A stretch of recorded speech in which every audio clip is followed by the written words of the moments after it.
కర్ణుడి యొక్క రథచక్రం భూమిలో దిగబడిపోవడం మొదలుపెట్టింది. అవతల సరిగ్గా నిలబడడానికి లేదు. భార్గవాస్త్రమా జ్ఞాపకానికి రావట్లేదు. అర్జునుడా బాణ పరంపర కురిపించేస్తున్నాడు. రథమా కదలదు. ధనస్సా విరిచేశాడు. అయినా ఇంకొక ధనస్సుని బాణాన్ని తీసుకుని యుద్ధం చేశాడు. ఎంత గొప్ప యుద్ధం చేశాడంటే గాంధీవం యొక్క అల్లెతాడు కట్టే ముడి విడిపోయేటట్టుగా కొట్టాడు. మళ్లీ ముడిని సరి చేసుకుని అర్జునుడు యుద్ధం చేశాడు. అర్జున, నువ్వు రథం మీద ఉన్నావు, నేను భూమి మీద ఉన్నాను. నా రథచక్రం కుంగిపోయింది.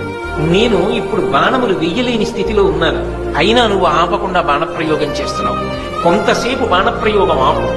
నీకో గోవిందుడికో భయపడి నేను ఈ మాట చెప్పట్లేదు, ధర్మం చెప్పాలి కాబట్టి చెప్తున్నాను అంటే కృష్ణ పరమాత్మ అన్నాడు, అబ్బా ఇప్పుడు ధర్మం జ్ఞాపకానికి వచ్చిందా? జ్ఞాపకానికి వస్తే రక్షించేది కాదు ధర్మం, అనుష్ఠిస్తే రక్షించేది. నువ్వు ఎంత ధర్మాన్ని అనుష్ఠించావు జీవితంలో? పాండవులను తక్కువ చేసి మాట్లాడినప్పుడు ఈ ధర్మం జ్ఞాపకానికి రాలా? ద్రౌపదీదేవిని అవమానించినప్పుడు ఈ ధర్మం జ్ఞాపకానికి రాలా? అదే పనిగా అర్జునుడిని చిన్నతనం చేసి మాట్లాడినప్పుడు ఈ ధర్మం జ్ఞాపకానికి రాలా? నువ్వు పాటించనిది ధర్మం. నీకు అక్కడికి రమ్మంటే ఎక్కడి నుంచి వస్తుంది?